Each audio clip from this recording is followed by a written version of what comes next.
los pastores tomamos la decisión de no reasumir aún la serie expositiva en la carta de Pablo a los romanos para hablar acerca de la enorme importancia que tiene para el cristiano congregarse en su iglesia local en el día del Señor. En este texto, el Espíritu Santo nos exhorta a no dejar de congregarnos como algunos tienen por costumbre. Y esa palabra que se traduce como dejar está conectada con la idea de lealtad. Es la misma palabra que Pablo usa en 2 Timoteo capítulo 4 versículo 10 para referirse a Demas. Demas me ha desamparado, Demas me ha dejado amando este mundo. Demas ha sido desleal. Es la misma palabra que el autor de la carta va a usar en el capítulo 13, versículo 5, para hablar de esa promesa de Dios a sus hijos: yo nunca te dejaré ni te desampararé. Nuestro Dios es leal a su pacto y por eso nunca abandona a los suyos. Bueno, lo que el autor está diciendo en el versículo 10, en el capítulo 10, es que nosotros debemos ser leales a Dios y no dejar de congregarnos. Ahora, antes de pasar a considerar la enseñanza de nuestro texto, permítanme tomar unos minutos para ponerlo en su contexto.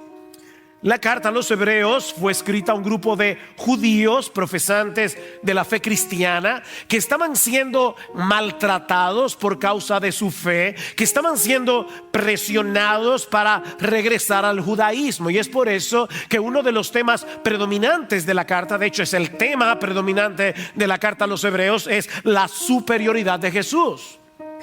Jesús es superior a los ángeles, Jesús es superior a Moisés, Jesús es superior al sacerdocio arónico, Jesús tiene un sacrificio superior al del Antiguo Testamento. De manera, mis hermanos, que es completamente absurdo volver a las sombras del antiguo pacto cuando tenemos la realidad en la persona y la obra de nuestro Señor Jesucristo.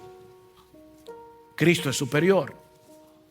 El otro gran tema de la carta es la perseverancia en medio de las dificultades y persecuciones. Noten el versículo 23. Mantengamos firme la profesión de nuestra esperanza sin vacilar, porque fiel es el que prometió. Mantengámonos aferrados a nuestra profesión de fe, no importa lo que pase, porque nuestro Dios es fiel a sus promesas. Ahora, mis hermanos, nuestro Dios no nos ha prometido una vida sin problemas.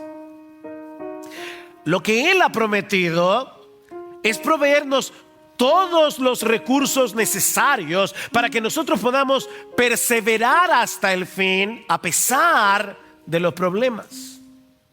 Así que no se muevan de donde están, dice el autor de la carta a los hebreos. Y una de las cosas que eso implica en la práctica es el hecho de estar presentes cuando la iglesia se congrega cada semana en el día del Señor para animarnos y exhortarnos unos a otros. Mis hermanos, ausentarse regularmente de las reuniones de la iglesia sin una causa que lo justifique, o venir a la iglesia por una mera costumbre religiosa, o incluso tener la costumbre de llegar tarde a los servicios públicos de adoración, mis hermanos, eso es más serio de lo que muchos parecen percibir. Y hay al menos 3 razones que podemos extraer de nuestro texto al considerarlo en su contexto. Por eso le pedí al pastor que leyera toda la porción que leyó hace un momento. Hay al menos 3 razones de por qué resulta preocupante la práctica de ausentarse sin razón de la adoración corporativa de la iglesia. Y la primera es que dejar de congregarse habitualmente sin una razón que lo justifique es menospreciar los privilegios que ahora tenemos en Cristo. Vean el versículo 19 una vez más. Entonces, hermanos, puesto que tenemos confianza para entrar al lugar santísimo por la sangre de Jesús, por un camino nuevo y vivo que Él inauguró para nosotros por medio del velo, es decir, de su carne, y puesto que tenemos un gran sacerdote sobre la casa de Dios, acerquémonos. Acerquémonos, no nos mantengamos lejos. Acerquémonos con corazón sincero. No es un ritual que venimos a hacer aquí. Acerquémonos en plena certidumbre de fe. Acerquémonos teniendo purificado nuestro corazón de mala conciencia. Mi hermano, nuestros pecados fueron perdonados. Nosotros podemos venir delante del Señor y decir: Señor, yo sé que yo he pecado en esta semana, pero yo sé que la sangre de Jesucristo nos limpia de todo pecado. Nosotros hemos sido lavados con agua pura. Y es como si el autor probablemente estuviera diciendo: recuerden vuestro bautismo. No es que el bautismo lava de pecados, imposible. Pero el bautismo simboliza lo que ocurrió cuando nosotros fuimos unidos a Cristo en la conversión. Nosotros hemos muerto con Él, hemos sido sepultados con Él, hemos resucitado con Él, estamos sentados a la diestra del Padre junto con Él. Ahora, mis hermanos, ¿quiénes eran los receptores de la carta a los hebreos? Eso es como: ¿de qué color era el caballo blanco de Napoleón? ¿Quiénes eran los receptores de esta carta? Eran hebreos, eran judíos. Y en el Antiguo Testamento, y ellos lo sabían, solo el sumo sacerdote tenía el privilegio de entrar en el lugar santísimo una vez al año, en el Yom Kippur, el día de la expiación. Y tenía primero que presentar sacrificios por sus propios pecados y luego por los pecados del pueblo. Tanto en el tabernáculo como en el templo más adelante, el pueblo de Israel tenía que mantenerse lo más lejos posible del lugar santísimo. Pero el autor de esta carta nos dice que todos los cristianos podemos entrar ahora con confianza por causa del sacrificio de Cristo en la cruz del Calvario. En otras palabras, mis amados hermanos, nosotros tenemos libre acceso, libre entrada a la presencia misma de Dios cuantas veces queramos, por causa de la sangre de Cristo que nos ha limpiado de todo pecado. El velo de su carne fue rasgado, dice en el versículo 20, para que nosotros podamos tener hoy semejante privilegio. Tenemos un sumo sacerdote que nos representa, y no en un templo hecho por manos humanas. Mis hermanos, esto no es la iglesia. Esta es la iglesia. Y esta es la casa de Dios. Pablo dice, 1 Timoteo capítulo 3 versículo 14: esto te escribo aunque tengo la esperanza de ir pronto a verte, para que si tardo sepas cómo debes conducirte en la casa de Dios, que es la iglesia del Dios viviente, columna y baluarte de la verdad. Nosotros tenemos un sumo sacerdote que nos representa en la misma casa de Dios. ¿Qué debemos hacer? Acércate, acerquémonos con plena confianza, sabiendo que al llegar a la presencia del Señor seremos recibidos por Él como si fuéramos Jesús mismo, porque estamos unidos, nuestra vida está escondida en Él. Ahora, ¿qué significa eso?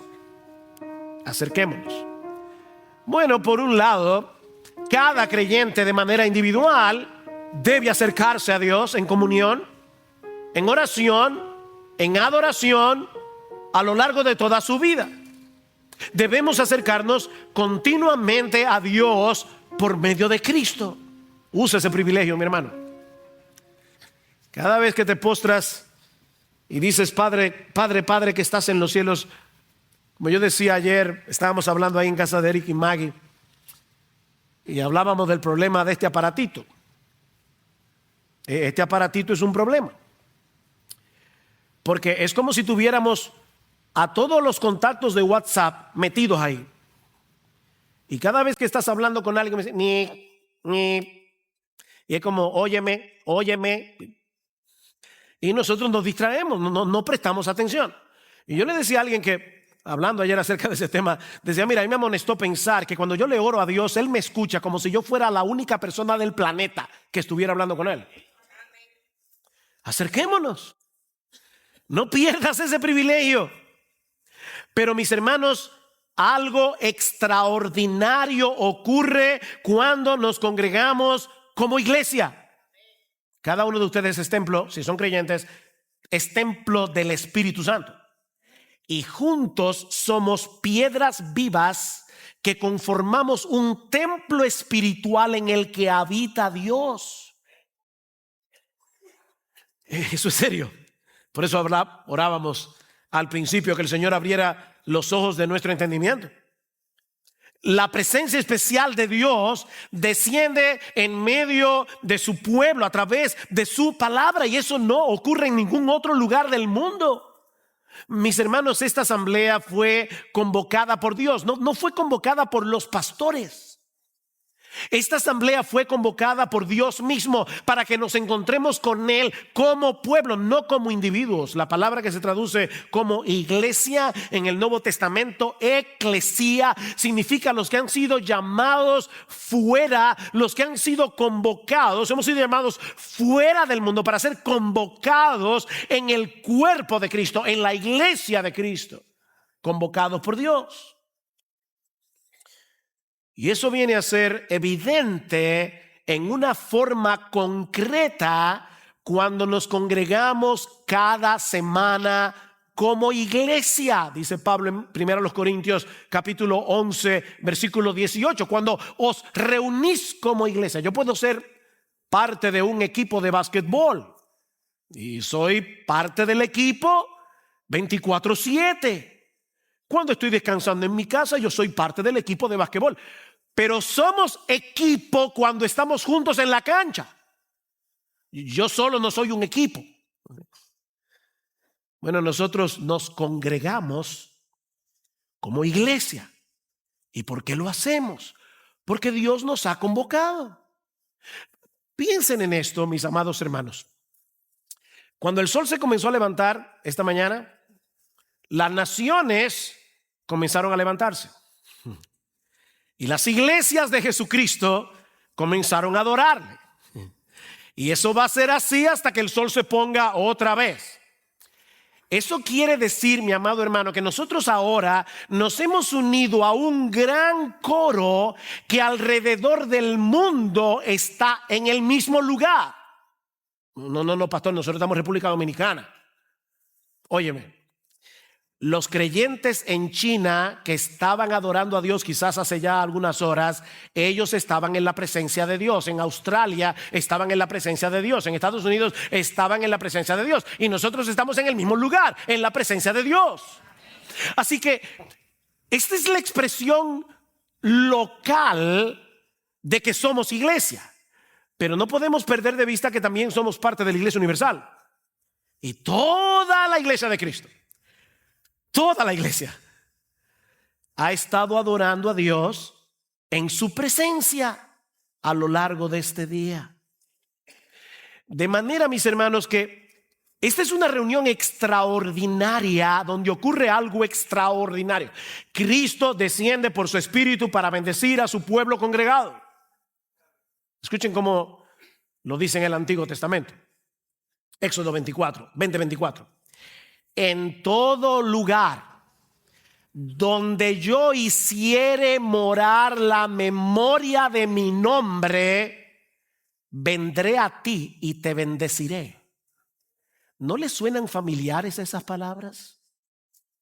Mateo 18:20. Donde estén 2 o 3 congregados en mi nombre, allí estaré yo en medio de ellos. Dios convoca a su pueblo para venir a morar con ellos como su Dios. Salmo 50. Juntadme a mis santos, dice Dios, los que han hecho conmigo pacto con sacrificio. Juntadme a mis santos. Hay un salmo que dice, que Dios ama más las puertas de Sión que las muchas moradas de Jacob. ¿Y eso qué significa? Bueno, Dios ama a cada familia de aquí. Dios ama a cada familia de esta iglesia. Pero Dios ama más cuando ve a su pueblo junto en armonía, congregado en su presencia. Eso regocija el corazón de Dios. Dios nos llama a congregarnos cada semana como pueblo suyo para traer la bendición de su presencia en medio nuestro. Mirad cuán bueno y cuán deleitoso es habitar los hermanos juntos en armonía. ¿Saben por qué? Porque allí envía Jehová bendición y vida eterna. Allí envía Jehová. Déjenme, yo espero asombrarlos un poco. Porque para mí fue una bendición esta mañana. Yo ahora mismo estoy lidiando con mi garganta y no puedo cantar a todo pulmón. Tenía que estar controlando la voz para poder predicar. Pero pensar en esto fue sorprendente para mí. Miren, mis hermanos, esta reunión es tan extraordinaria que Cristo mismo viene y se hace presente entre nosotros cuando su palabra es predicada. Y Él está caminando en medio de los 7 candeleros de oro, aplicando la palabra por su espíritu. Pero no solo eso. Él canta junto con nosotros cuando entonamos nuestras alabanzas al Padre. Oigan lo que dice Hebreos capítulo 2, versículo 11. El autor está allí diciéndonos que Cristo no se avergüenza de llamarnos sus hermanos. Y para probar el punto cita el Salmo 22. El mismo salmo que comienza diciendo: Dios mío, ¿por qué me ha desamparado? Termina con una nota de victoria y dice: anunciaré a mis hermanos tu nombre, dice el Mesías.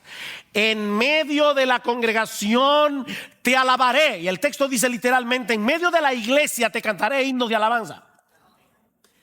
Cristo, el Señor Jesucristo, está en medio nuestro cuando nos congregamos en su nombre, moviéndonos por su espíritu a cantar alabanzas a Dios y al mismo tiempo uniéndose a nosotros mientras cantamos. Eso es sorprendente.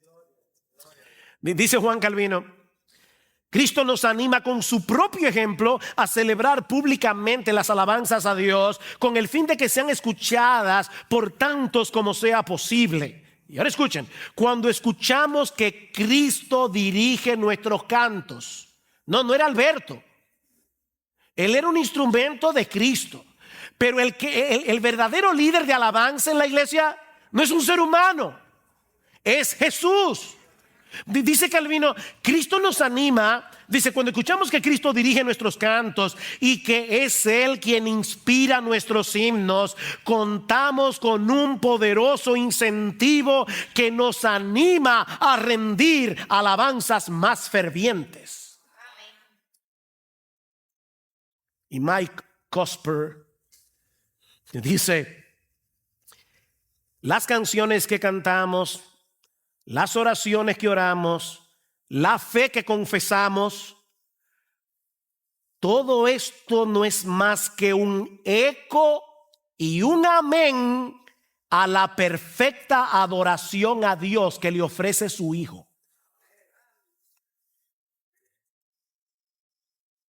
Wow. Sorprendente.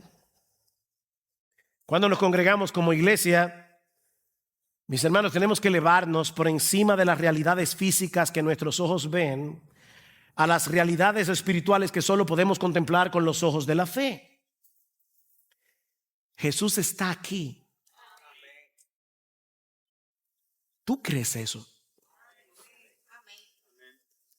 Jesús está aquí, moviéndose en medio nuestro por su espíritu para alabar a Dios, junto contigo y conmigo, uniendo su voz a la nuestra mientras cantamos. Y cuando su palabra está siendo predicada por un ser humano que se puede equivocar, que es imperfecto, Él habla a sus ovejas. Mis ovejas oyen mi voz. ¿A través de quién? El que a vosotros oye, le dijo Cristo a sus discípulos, a mí me oye. Y el que a vosotros desecha, a mí me desecha. No, olvídense del predicador. Es Cristo que está hablándole a su pueblo. Mis hermanos, ustedes se dan cuenta de lo que implica que un creyente decida, no por ninguna razón, decida dejar de congregarse habitualmente con el pueblo de Dios, o que llegue tarde a esta reunión porque no se preparó adecuadamente. Dios nos convocó porque necesitamos a Dios. Él no nos necesita a nosotros. Él nos convocó para bendecirnos porque tú y yo lo necesitamos. Eso es serio, muy serio. Mis hermanos, créanme,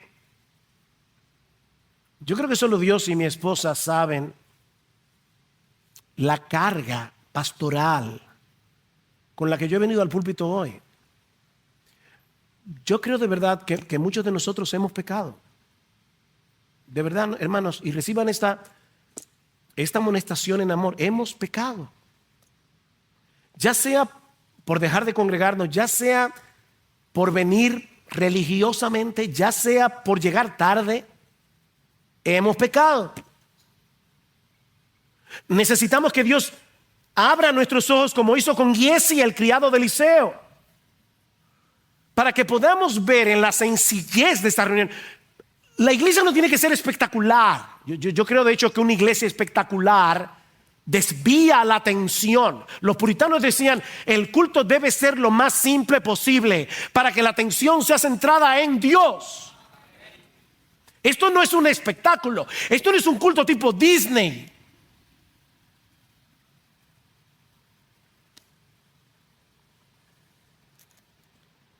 En la sencillez de esta reunión, si Dios abre nuestros ojos, nosotros vamos a ver que esto es más extraordinario de lo que solemos pensar. Vayan conmigo por un momento al capítulo 12 de la carta a los Hebreos. Capítulo 12, estamos en el 10. A partir del versículo 18 de Hebreos 12, el autor hace un contraste entre la experiencia de Israel al pie del monte Sinaí. ¿Recuerdan? Éxodo 19, cuando el pueblo llegó al monte a recibir la ley. Aquello fue aterrador. Iba a decir aterrorífico. Aterrador. Y ahora él quiere que nosotros veamos la diferencia entre aquello y lo que experimentamos hoy en el nuevo pacto. Dice, porque versículo 18, no os habéis acercado, aquí está la palabra otra vez de Hebreos 10, no os habéis acercado a un monte que se puede palpar, ni a fuego ardiente, ni a tinieblas, ni a oscuridad, ni a torbellino, ni a sonido de trompeta, ni a ruido de palabras tal que los que oyeron rogaron que no se les hablara más.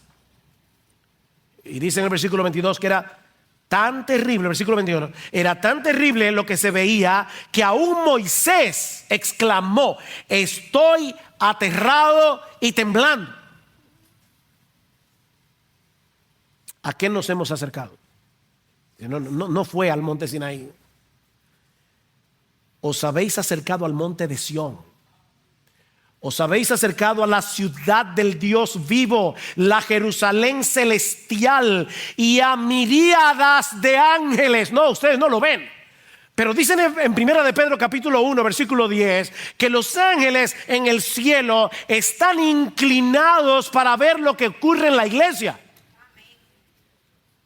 Miríadas de ángeles a la asamblea general e iglesia de los primogénitos que están inscritos en los cielos, y a Dios, el juez de todos, y a los espíritus de los justos hechos ya perfectos, y a Jesús, el mediador del nuevo pacto, y a la sangre rociada que habla mejor que la sangre de Abel.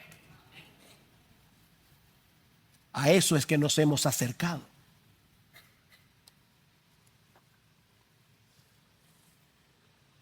En otras palabras, lo que los judíos experimentaron en el Sinaí no era más que la sombra de una realidad más sorprendente. Y esa es la realidad que nos acercamos cada domingo cuando nos congregamos como iglesia. Es por eso que es solemne y dulce aquel lugar donde mora Cristo el Señor.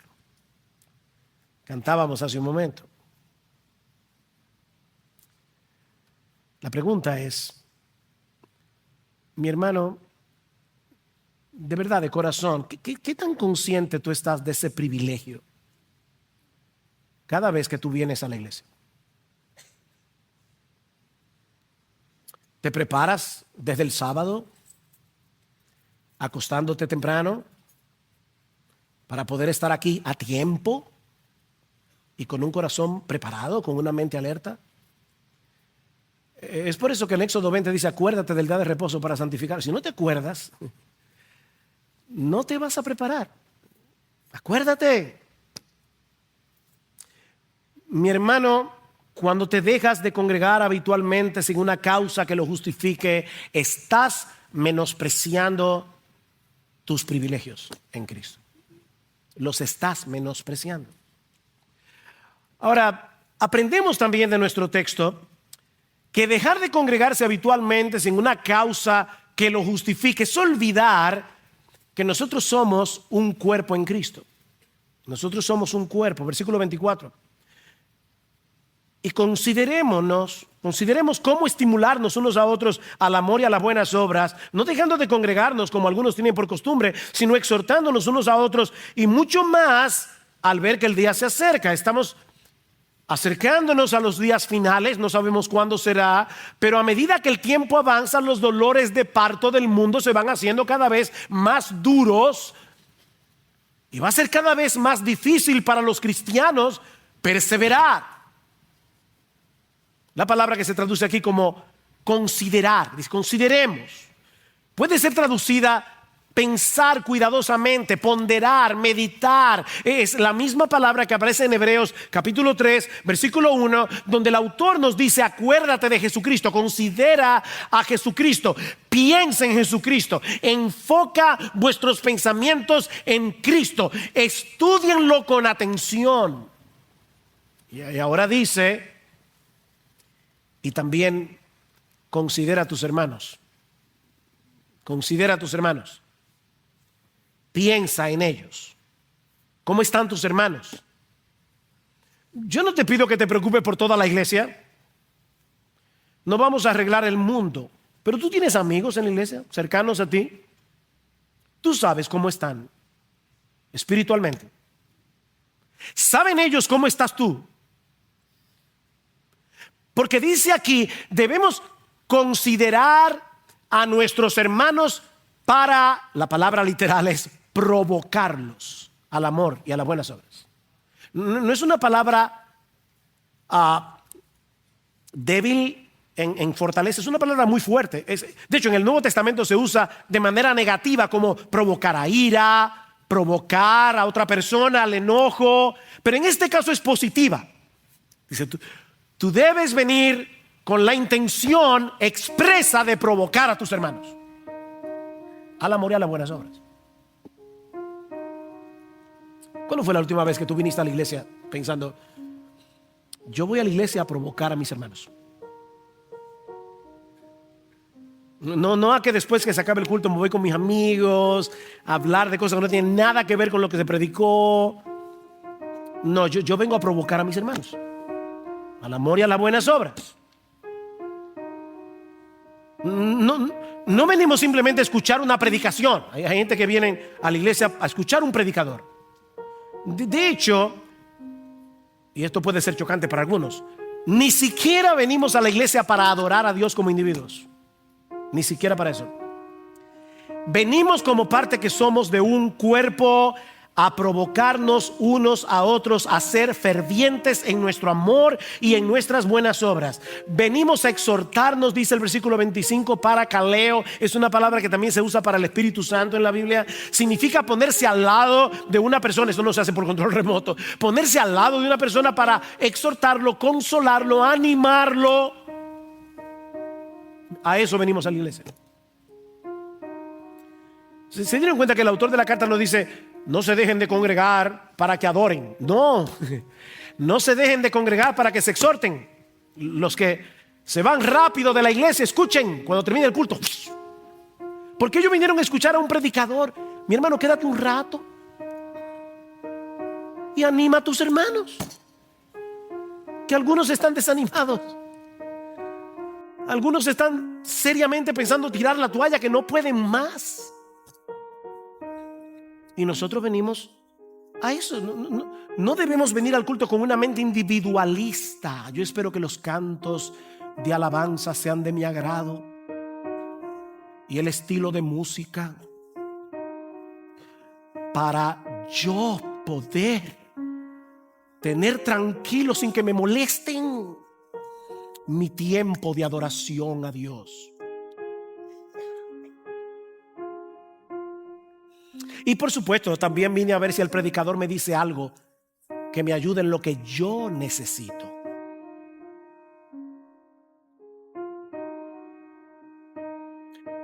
Mis hermanos, piensen en esto. Dios hubiera podido levantar varios puntos de predicación en la ciudad y dejar que cada creyente vaya al que más le guste, y va un día uno, escucha un predicador, y va un día otro. Puntos de predicación. Si eso fuera el asunto, Dios hubiera podido levantar puntos de predicación en la ciudad. Pero en cambio de eso levantó iglesias. Iglesias locales, con sus miembros particulares, con sus pastores particulares. Escuchen lo que dice Hebreos capítulo 13, versículo 7. Acordaos de vuestros guías, la palabra allí es pastores, que os hablaron la palabra de Dios. Acuérdense de ellos. Y considerando el resultado de su conducta, imitad su fe. Algunos de los pastores de esta iglesia ya se habían muerto. Gracias al Señor, hasta ahora todos estamos aquí. Pero dice, acuérdense, cuando ya no estemos aquí, si el Señor no ha vuelto, no se olviden de las cosas que hemos predicado. Ahora, es muy fácil exaltar a los pastores muertos y decir: sí, si yo hubiera sido pastoreado por Calvino, por Spurgeon, por Whitfield, pero no por esta gente. Bueno, ok, ahora escucha lo que dice el versículo 17. Eso es lo que se murieron. Ahora en el versículo 17 dice: obedeced a vuestros pastores, a los de ahora, y sujetaos a ellos, porque ellos velan por vuestras almas como quienes han de dar cuenta. Permitidles que lo hagan con alegría y no quejándose, porque eso no sería provechoso para vosotros. Y por si eso fuera poco, en el versículo 24 dice: saludad a vuestros pastores. Y los saludos de aquella época eran afectuosos. Salúdenlos. Es en ese contexto que el Espíritu Santo nos exhorta a no dejar de congregarnos, para que podamos animarnos unos a otros, incluyendo, asómbrense otra vez, al mismo pastor. ¿Cómo así? Bueno, permítame hablar como loco. ¿Se acuerdan a Pablo en 2 Corintios 11? Dice: voy a hablar como loco. Bueno, yo voy a hablar como loco ahora. ¿Alguna vez tú te has detenido a considerar lo que significa para un pastor preparar un sermón cada semana?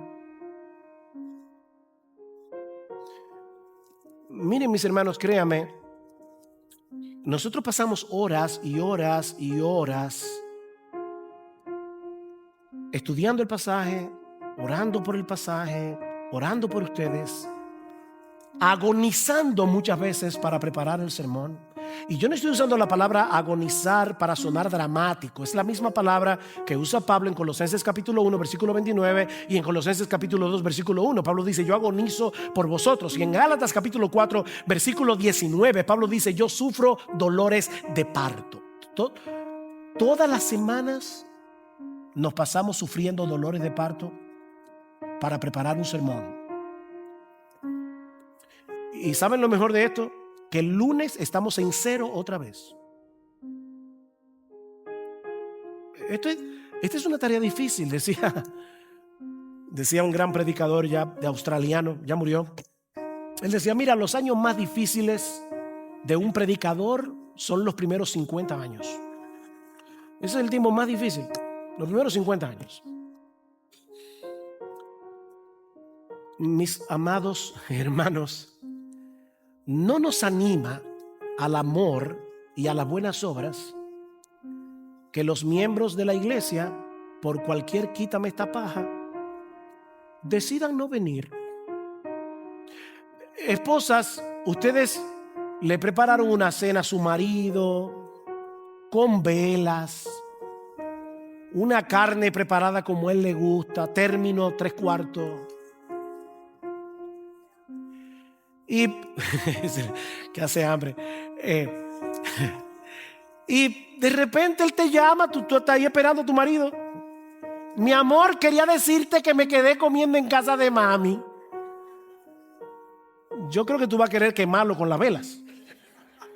Bueno, de verdad, mis hermanos, ahora hablo en serio. Hablo en serio. ¿Es desanimante para el pastor? De verdad que es desanimante. Y se lo digo por experiencia. No, pastor, pero yo lo escucho por internet. Oh.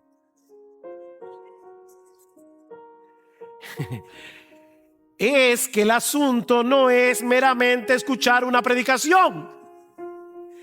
Es venir a tener comunión con Dios y con el pueblo de Dios para estimularnos, exhortarnos, provocarnos al amor y a las buenas obras. Sustituir, congregarse con el pueblo de Dios para escuchar al predicador por la internet, eso es fortalecer en ti el espíritu individualista y consumista que caracteriza esta generación.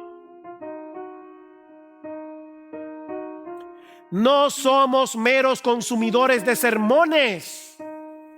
Somos el cuerpo de Cristo. Y aun cuando estamos escuchando la palabra predicada, no debemos hacerlo con una mente individualista. Es verdad que el Espíritu Santo va aplicando la palabra según la necesidad de cada uno, pero al mismo tiempo Dios está haciendo algo con su iglesia. Dios está viendo las debilidades que tiene la iglesia para corregir la iglesia, esta iglesia bíblica del Señor Jesucristo. ¿Qué dice Efesios 4:11?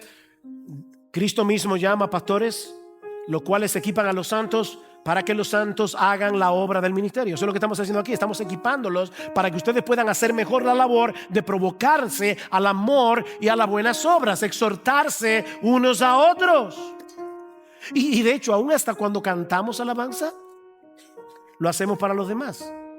Colosenses 3:16. La palabra de Cristo more en abundancia en vosotros, exhortándoos y animándoos unos a otros, cantando con gracia al Señor, con salmos, con himnos y cánticos espirituales. Por fin, nosotros le cantamos al Señor, nos cantamos unos a otros.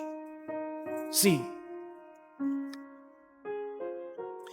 Mientras cantamos el evangelio, nos estamos instruyendo, animando, provocando al amor y a las buenas obras. Estamos cantando para Dios y para los demás. Por supuesto, el culto congregacional no es el único contexto en que nosotros podemos y debemos hacer todo eso: amarnos, provocarnos, amonestarnos, exhortarnos. Es por eso que debemos hacer hincapié en el hecho de que cada miembro de iglesia bíblica del Señor Jesucristo pertenezca a un grupo pequeño. Mi hermano, yo quiero exhortarte de todo corazón a que pertenezcas a un grupo pequeño. Pero lo que sucede en esos grupos no es más que una extensión de lo que sucede los domingos cuando nos congregamos como iglesia. Es una extensión.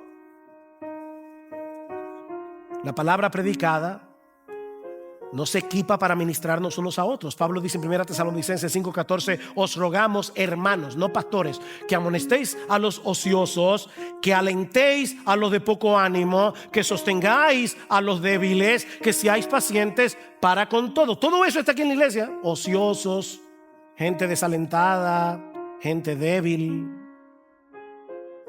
Ven a congregarse con la conciencia de que tus hermanos te necesitan y de que tú necesitas a tus hermanos. El cristianismo no se hizo para vivir en aislamiento. Pero hay una tercera enseñanza que veremos más brevemente, y es quizás la más sobria del texto. Y es el hecho de que dejar de congregarse habitualmente sin una causa que lo justifique puede ser un síntoma de que tú vas camino a la apostasía. De que tú vas camino a la apostasía. Mi hermano, ¿por qué debemos provocarnos y exhortarnos unos a otros? ¿Cuál es el propósito? Bueno, el autor de la carta a los Hebreos ya lo dijo en el capítulo 3. Mirad, hermanos, que no haya en ninguno de vosotros corazón malo de incredulidad para apartarse del Dios vivo. Niños, eso es lo que significa la palabra apostasía, apartarse de Dios. Dice que no haya en ninguno de vosotros corazón malo de incredulidad para apartarse del Dios vivo. Antes, exhortaos los unos a los otros cada día, entre tanto que se dice hoy, para que ninguno de vosotros se endurezca por el engaño del pecado. Entre tanto que se dice hoy, es decir, cuando todavía hay tiempo de rescatarlo. Y ahora en Hebreos 10 dice: vengan a la iglesia a hacer eso. Miren, mis hermanos, dejar de congregarse suele ser la primera evidencia pública de que una persona se está apartando de Dios. Mantengamos firme sin fluctuar la profesión de vuestra esperanza, porque fiel es el que prometió, dice en el capítulo 10. Y luego acá, a partir del versículo 26, viene la exhortación más dura que hay en todo el Nuevo Testamento en contra de la apostasía. Ven, nuestro texto está en un sándwich. Mantengamos nuestra profesión. Cuidado con la apostasía. No te dejes de congregar. ¿Ven el punto?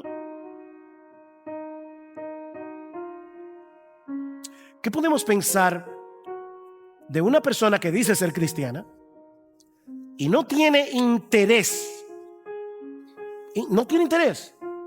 en acercarse a la presencia especial de Dios en medio de su pueblo? No le importa.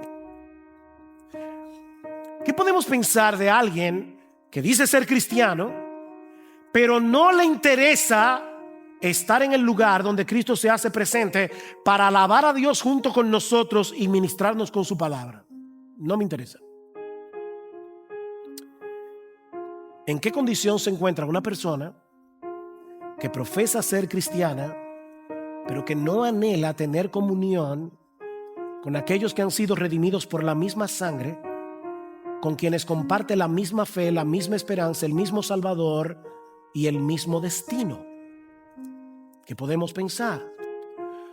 ¿O qué podemos pensar de alguien que habitualmente llega tarde a la iglesia congregada? Yo entiendo, hablábamos en el carro cuando mi esposa y yo teníamos 3 niños pequeños. Yo entiendo que hay cosas que pasan. Tú sales de la casa con tu niño cambiadito, ¡bah!, a cambiarlo otra vez. Esas cosas pasan. Entendemos eso. Aquí estamos hablando de simplemente llegar tarde porque no te preparaste, porque llegaste tarde, porque para ti no era importante lo que estaba sucediendo aquí. Tú no tenías en mente que venías a encontrarte con el Rey de Reyes y con el Señor del universo. No lo tenías presente y llegaste tarde. Y habitualmente llegas tarde.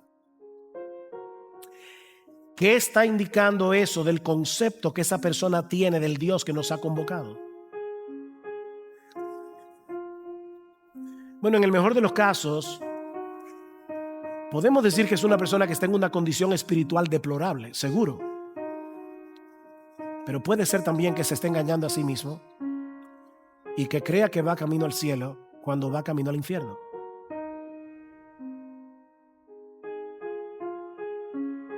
Pastor, pero yo pensaba que la salvación no se pierde. No, para el que la tiene, no. No para el que la tiene.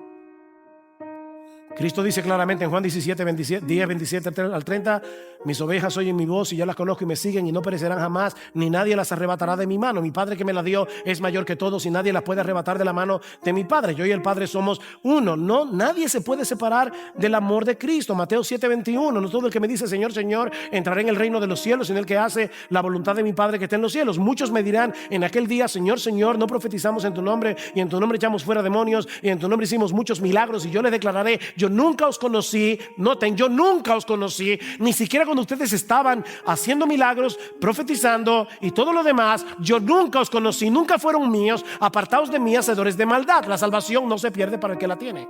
Salieron de nosotros, pero no eran de nosotros. Primera de Juan 2:19, porque si hubiesen sido de nosotros, habrían permanecido con nosotros, pero salieron de nosotros para que se manifestase que no todos son de nosotros. Y en esta misma carta, el texto termina diciendo en el versículo 36: porque tenéis necesidad de paciencia, para que cuando hayáis hecho la voluntad de Dios obtengáis la promesa, porque dentro de muy poco tiempo el que ha de venir vendrá y no tardará, mas mi justo vivirá por la fe, y si retrocede, mi alma no se complacerá en él. Pero nosotros los cristianos no somos de los que retroceden para perdición, sino de los que tienen fe para la preservación del alma. Pastor, pero si la salvación no se pierde, ¿por qué hay tantas advertencias en el Nuevo Testamento en contra de la apostasía, en cartas dirigidas a cristianos? Bueno, en primer lugar, porque estas cartas fueron dirigidas a cristianos profesantes. Los autores del Nuevo Testamento no presuponían que todos los que decían ser cristianos lo eran en verdad.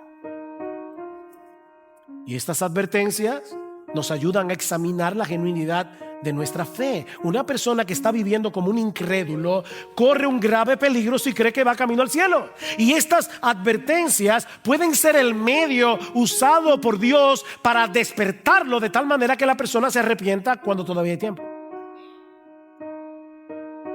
Pero en segundo lugar, este tipo de advertencia es uno de los medios que Dios usa para preservar a los suyos y moverlos a perseverar. Mis hermanos, no olviden, Dios es soberano, pero el hombre es responsable. Así como los textos que nos invitan a la fe y al arrepentimiento son usados por Dios para que los elegidos crean y se arrepientan, así también estos textos son usados por Dios para que los elegidos perseveren y fructifiquen. Por otra parte, y ya estoy terminando, también estoy consciente, yo nunca recuerdo tres cosas. No recuerdo cuando estoy aquí en el púlpito. La primera es que me están traduciendo al inglés, y lo siento por los traductores. No recuerdo que están haciendo lenguaje de señas, y no estoy pendiente a que están transmitiendo esto por internet, pero hoy sí. Porque me duele en el corazón pensar que hay muchos cristianos que probablemente están oyendo esta prédica ahora mismo y literalmente no tienen ninguna iglesia a la cual asistir. No es que no les gusta las que hay, es que no hay. No hay. Y aún en esos casos, yo los exhorto a que se reúnan con otros creyentes en esa misma condición y juntos se ministren la palabra. Pero ese no es el caso de ninguno aquí. Y de hecho, me apena pensar y me duele en el corazón que muchos creyentes en otras partes anhelarían tener una iglesia local en la cual congregarse. Ustedes no se imaginan las cartas que yo recibo cada semana. Me parte el corazón.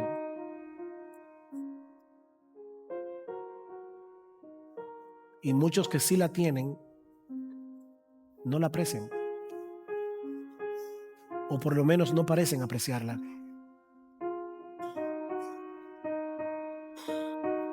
Déjame hacerte una pregunta para terminar. ¿Es para ti un deleite cuando llegue el día del Señor? Este es el día del Señor. Para poder tener comunión con Él, gozarte en Él en medio de su pueblo. Dice el salmista en el Salmo 122: yo me alegré cuando me dijeron vamos a la casa del Señor. ¡Wow! ¡Qué alegría! Vamos a la casa del Señor. ¿Expresan esas palabras el anhelo de tu corazón? ¿O te estás ausentando habitualmente los domingos sin una causa que justifique tu ausencia? Y aún cuando tienes una razón válida para no venir, porque hay razones válidas, mis hermanos. Hay razones válidas para no congregarte. ¿Te duele en el corazón? ¿Te entristece eso? Porque desearías estar aquí, junto al pueblo de Dios, alabando a nuestro gran Dios y escuchando su palabra. ¿Preparas cada semana tu corazón para venir a encontrarte con Dios y con su pueblo? Oh, mi hermano, y esto de verdad te lo digo en amor.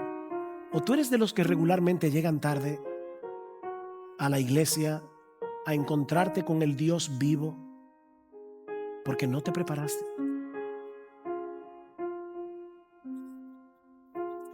Miren, yo supongo que todos aquí tenemos varias cosas que revisar a la luz de las exhortaciones de este pasaje. Pero no sin antes olvidar que la vida cristiana es una vida de arrepentimiento y fe.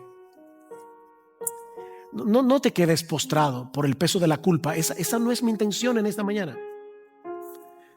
No, si a través de este mensaje has sido convicto de pecado, dale gracias al Señor. Oh Señor, gracias, mi corazón no se ha endurecido contra ti, gracias. Pídele perdón al Señor, aferrándote a su promesa de que si confesamos nuestros pecados, Él es fiel, Él es justo para perdonar nuestros pecados y limpiarnos de toda maldad. Esos pecados de dejar de congregarte, de llegar tarde, fueron cargados por Cristo en la cruz. Eso no es para que sigas llegando tarde. Eso es para que te animes a venir a tiempo, agradecido por el perdón. Es por eso que hoy yo quiero hacer algo un tanto extraño. Yo quisiera de verdad terminar este mensaje dando unos minutos en silencio para que cada uno en la presencia de Dios examine su corazón a la luz de todo lo que hemos hablado hoy. Que pidas perdón en lo que tienes que pedir perdón, que creas en el perdón recibido por el Espíritu de Dios, aplicando la sangre de Cristo que nos limpia de todo pecado, y que en dependencia del Espíritu Santo, todos aquí hagamos la resolución de corregir lo deficiente para la gloria de Dios, para el bien de nuestras almas y para el bien de la iglesia. O que el Señor nos conceda un tiempo de arrepentimiento.